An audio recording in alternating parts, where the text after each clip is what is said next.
नमस्कार, जय हिंद। देखिए, जिसकी आप बीए फर्स्ट सेमेस्टर स्टूडेंट्स को बड़ी प्रतीक्षा थी कि असाइनमेंट के विषय में हम कुछ बताएं, आपका क्या असाइनमेंट है। Actually sorry for that thing कि आपका जो असाइनमेंट है मुझे थोड़ा लेट से मिला। ठीक है, ये मुझे आज के पहले ही दे देना था, बट बाय सम मिस्टेक्स हमारे पास तक ये थोड़ा सा लेट में आया।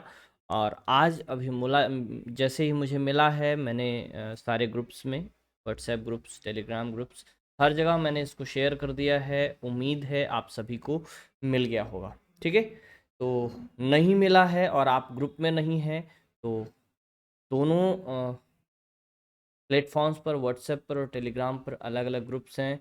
और उन ग्रुप्स से जुड़ने के लिए आपको सिर्फ ये करना है कि आपका कोई साथी उस ग्रुप से जुड़ा हो तो उसके माध्यम से जुड़ सकते हैं। अदरवाइज़ आपको इसके नीचे टेलीग्राम ग्रुप का लिंक मिलेगा डिस्क्रिप्शन में, वहाँ से आप जुड़ सकते हैं।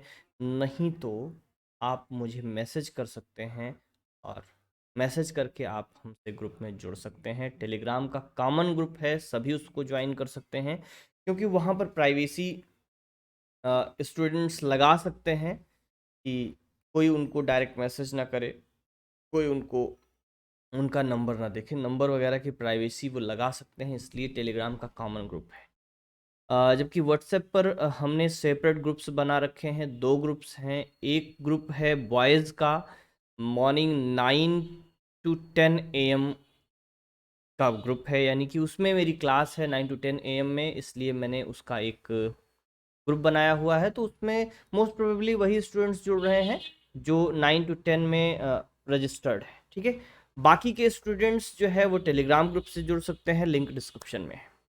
और गर्ल्स के लिए व्हाट्सएप पर एक सेपरेट ग्रुप है जिसमें किसी भी सेक्शन की लड़कियां जो है जुड़ सकती हैं। क्योंकि हमारा जो है गर्ल्स सेक्शन में क्लास नहीं है, इसलिए गर्ल्स सेक्शन का कोई पर्टिकुलर क्लास का ग्रुप मेरे पास नहीं है।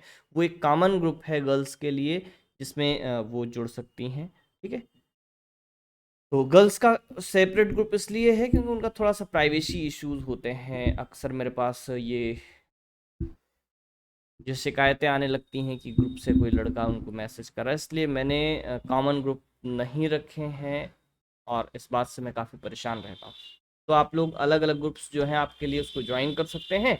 और अभी हम लोग चर्चा करते हैं कि आपका जो फर्स्ट सेमेस्टर के लिए असाइनमेंट आपको मिला हुआ है वो क्या क्या लिखना है, आपको कैसे लिखना है, कैसे कवर डिज़ाइन करना है, कब तक जमा करना है। तो कवर डिज़ाइन जो करना है, कवर पर जो इन्फॉर्मेशन आपको देनी है और जो डेट है, लास्ट डेट आपको सबमिट करने की, वो सेम है जैसे थर्ड सेमेस्टर के लिए मैंने आपको बताया। थर्ड सेमेस्टर का आप देख चुके होंगे। ठीक है, तो सेम चीज़ फर्स्ट सेमेस्टर के लिए है, बट टॉपिक्स क्या है वो डिफरेंट है, उन पर हम लोग चर्चा करते हैं। आइए देखिए, ये है आपके सामने बीए फर्स्ट सेमेस्टर का असाइनमेंट क्वेश्चंस। क्या क्या करने हैं, सबसे पहले आपको इंस्ट्रक्शंस हैं, 4 इंस्ट्रक्शंस हैं, केयरफुली इसको समझिए। पहला इंस्ट्रक्शन है, कह रहा है each assignment carries 10 marks, answer any one question from each course in about 1200 words. यानी कि हर एक कोर्स का, हर एक पेपर का आपको एक क्वेश्चन करना है लगभग 1200 शब्दों में। दूसरी चीज है, ये सबसे इंपॉर्टेंट है इसलिए इसको हाईलाइट कर रखा है, that is the assignment are to be submitted to the course teacher in the respective section. यानी कि आपके सेक्शन में जो टीचर आपको जो पेपर पढ़ा रहा है उसके पास आपको अपना असाइनमेंट सबमिट करना है। कब?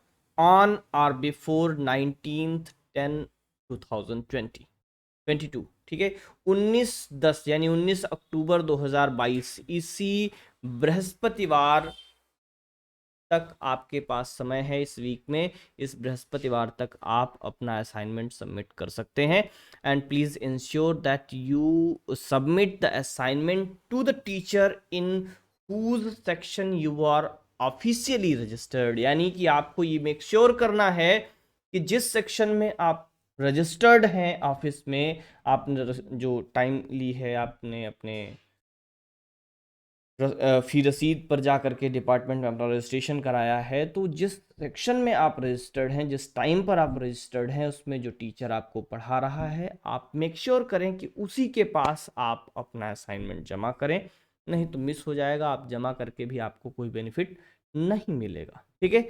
और तीसरा आपको कह रहे हैं कि assignment must be handwritten, staple the loose sheets and avoid using file और फोल्डर। आपको फाइल या फोल्डर का यूज नहीं करना है, आपको हाथ से लिख करके असाइनमेंट जमा करना है, यानी प्रिंट नहीं चलेगा, प्रिंट करके असाइनमेंट नहीं ला सकते हैं, हाथ से लिख करके आपको असाइनमेंट जमा करना है, हैंड रिटन होना चाहिए, और अगर लूज पेपर्स हैं उनको आपको स्टेपल करके लाना है, सिंपल सा। And last thing is very important, use the following format to design the cover of your assignment. ये आगे आपको एक निश्चित फॉर्मेट दे दिया गया है, निश्चित जानकारी दे दी गई है, जिसका यूज आपको करना है अपना कवर पेज डिजाइन करने में। ठीक है, यानी कि कवर पेज पर आपकी इतनी इंफॉर्मेशंस होनी चाहिए।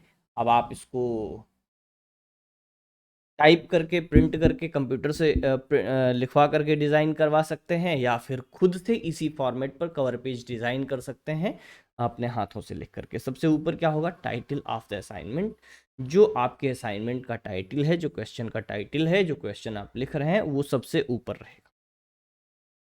सेकंड, आपको लिखना है name of the course, course का नाम लिखना है। 2 कोर्सेज आपके हैं, सॉरी 3 कोर्सेज होने चाहिए।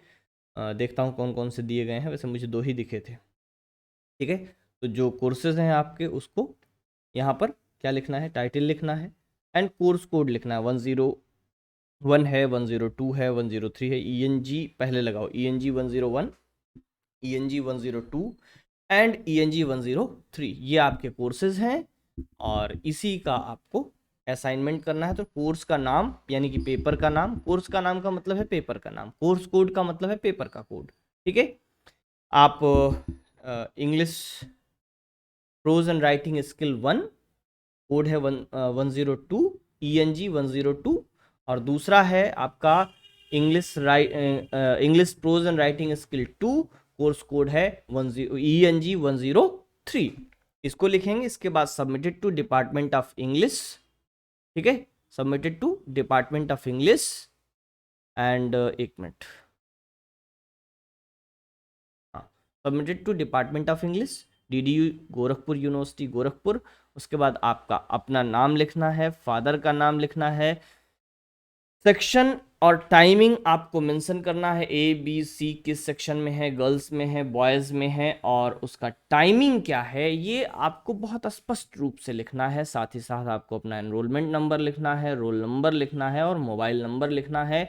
ये सारी इंफॉर्मेशन लेजिबल हो, यानी कि पढ़ने योग्य हो, अच्छी साफ राइटिंग में लिखें। अगर आपकी राइटिंग में कुछ कमी है, कुछ कम अच्छी है राइटिंग, तो try to write in block letter, यानी कैपिटल लेटर में लिखें, ताकि जो आपने लिखा है वो पढ़ने में आए। ऐसा ना हो कि आपने लिखा आम, किसी ने पढ़ा इमली, और आपका हो गया सत्यानाश। ठीक है, तो अवॉइड दीज थिंग्स। अब बात करते हैं क्वेश्चंस की, कि क्वेश्चंस क्या हैं। अच्छा, एक बात यहाँ पर ठीक है कि 101 का आपको असाइनमेंट नहीं दिया गया है, देखते हैं 101 का क्या हाल है, उस पर हम लोग बाद में बात कर लेंगे।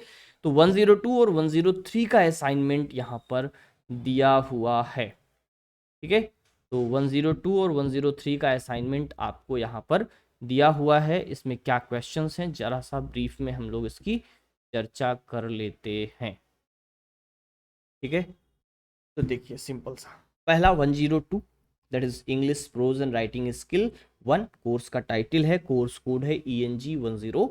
2 क्वेश्चन आपको दिए गए हैं, एक क्वेश्चन करना है।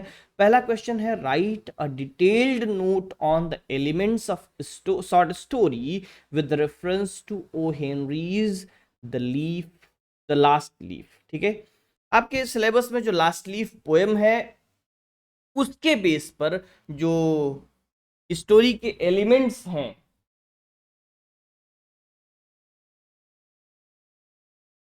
ठीक है, जो स्टोरी के एलिमेंट्स होते हैं, उन एलिमेंट्स को आपको डिटेल में एक नोट बनाना है, डिटेल में लिखना है। और किसके बेस पर लिखना है, जो शॉर्ट स्टोरी आपके सिलेबस में प्रिस्क्राइब्ड है, लास्ट लीफ ओ हेनरी ने लिखी है। दूसरा क्वेश्चन आपको दे दिया, role of English in the formation of national nationalist movement of and identity, यानी कि नेशनल फ्रीडम मूवमेंट में, नेशनलिस्ट मूवमेंट में इंग्लिश का क्या योगदान रहा, ये आपको लिखना है। ये आपके फर्स्ट पेपर यानी कि 102 का यूनिट 1 का क्वेश्चन है, ठीक है। एंड नेक्स्ट बात करें 103 की, तो 103 में क्या है, 103 में भी आपको दो क्वेश्चंस दिए गए हैं। पहला क्वेश्चन है compare and contrast personal and impersonal or formal essay, यानी कि पर्सनल एसे और फॉर्मल एसे जो है उसका with example from Francis Bacon and Charles Lamb, ठीक है। आपको दोनों को कंपेयर करना, किसको, पर्सनल और फॉर्मल एसे को, ठीक है। किसका एग्जांपल दे करके, चार्ल्स लैम्ब का और बेकन का। बेकन के जो एसेज हैं, बेकन की जो राइटिंग स्टाइल है वो फॉर्मल राइटिंग स्टाइल है, फॉर्मल एसेज हैं। और चार्ल्स लैम्ब के जो एसेज हैं वो पर्सनल एसेज हैं, पर्सनल एलिमेंट्स उसमें मिलते हैं। तो दोनों को कंपेयर करना है, कंट्रास्ट करना है, किसके बेस पर, फ्रांसिस बेकन और चार्ल्स लैम्ब की स्टाइल के बेस पर, उन दोनों के एसेज के बेस पर, ठीक है। एक क्वेश्चन हो गया। दूसरा क्वेश्चन है write an essay on the advantage and disadvantage of studies as discussed by Francis Bacon in his essay of studies, ठीक है। दूसरा क्वेश्चन आपका ऑफ स्टडीज से है। ऑफ स्टडीज से सीधे सीधे आपसे पूछ रहा है कि स्टडीज की क्या एडवांटेजेस हैं, क्या डिसएडवांटेजेस हैं, जैसा कि फ्रांसिस बेकन ने बताया हुआ है आपके प्रिस्क्राइब्ड एसे ऑफ स्टडीज में, ठीक है। तो एक क्वेश्चन है जो कि आपको बेकन से लिखना है, दूसरा क्वेश्चन है जिसमें आपको दो टाइप ऑफ एसे, यानी कि यूनिट 1 से है, दो टाइप ऑफ एसेज हैं, उनको कंपेयर एंड कंट्रास्ट करना है, ठीक है। तो यही दो क्वेश्चंस हैं जो आपको करने हैं, ठीक है। मंडे को मे बी हमारी क्लास होगी, तो इन प्रश्नों पर हम चर्चा कर लेंगे 102 का, सॉरी 103 का जो हम पढ़ाते हैं आपकी क्लास में, हम इसकी चर्चा कर देंगे और आप लिख सकेंगे। तो यही इतना आपको करना है। आपको ध्यान रखना है कि जो फॉर्मेट है उसका ध्यान रखें और 19 तारीख से पहले पहले जमा कर दें, दैट इज़ द थिंग, ठीक है। सर ये मंडे को हमारी क्लास नहीं होगी, हमारी क्लास बृहस्पतिवार को होगी, तब भाई कैसे करें। चलिए हमें अगर बीच में समय मिलता है तो हम कोशिश करेंगे किसी भी दिन आपको इस पर डिस्कशन कर देंगे, अगर आपको प्रॉब्लम है लिखने में तो, क्योंकि अभी आपको ऑफ स्टडीज़ पढ़ाया नहीं है, अभी हम यूनिट 1 पर ही हैं, ठीक है। तो हो जाएगा, बात कर लेंगे। तो यही इतना था भाई आपके लिए, जो आपका असाइनमेंट है। असाइनमेंट आपको 19 तक करना है। देखता हूँ, मैं बात करता हूँ 101 की क्या स्थिति है, 101 का असाइनमेंट कैसे बनेगा, क्या मिलना है, बनना है या नहीं बनना है, इस पर भी हम बातचीत करके आपको इन्फॉर्मेशन ज़रूर देंगे। यही इतनी थी इन्फॉर्मेशन अबाउट असाइनमेंट। कोई डाउट है, कोई कन्फ्यूज़न है तो आप हमें टेक्स्ट करिएगा, कमेंट करिएगा और उसके अकॉर्डिंग हम आपको जवाब ज़रूर देंगे। आपके लिए क्या चीज़ें और हैं जिसको हम डिस्कस कर सकते हैं, जिस पर बात कर सकते हैं। इतनी ही बातें थी अभी के लिए फ़िलहाल। और आखिर में चलते चलते हम जो कहते हैं वही एक बार फिर से कह रहे हैं कि अगर चैनल पर नए हैं तो सब्सक्राइब करके रखिए, ताकि हर आने वाली वीडियो आपको नोटिफिकेशन मिलता रहे। नोटिफिकेशन ऑन करके रखिए। और अगर ऑलरेडी सब्सक्राइब्ड हैं तो अपने फेसबुक पर, अपने व्हाट्सएप पर, अपने टेलीग्राम पर अपने दोस्तों के बीच में इसकी चर्चा करिए। उनको ये बताइए कि यूट्यूब भी एक ऐसा माध्यम है जिस पर केवल एंटरटेनमेंट नहीं, एजुकेशन भी मिलती है, पढ़ाई भी की जा सकती है। तो चैनल की चर्चा उनसे करिए, उन तक लिंक शेयर करिए ताकि वो भी हमसे जुड़ सकें। मेरा टारगेट है उन सभी स्टूडेंट्स तक पहुंचना जो अंग्रेजी पढ़ते हैं, गोरखपुर विश्वविद्यालय से जुड़े हैं या फिर कहीं से भी जुड़े हैं और अंग्रेजी पढ़ते हैं। तो मेरा टारगेट, क्योंकि ये सिलेबस ऑलमोस्ट कॉमन है सारी यूपी की यूनिवर्सिटीज़ के लिए, तो सारे स्टूडेंट्स के लिए ये बहुत ही बेनिफिशियल हो सकता है। आप ये रिक्वेस्ट है कि ज़्यादा से ज़्यादा स्टूडेंट तक पहुंचने में मदद करिए और हम अपनी कोशिश बेहतरीन करते रहेंगे। Thank you for watching.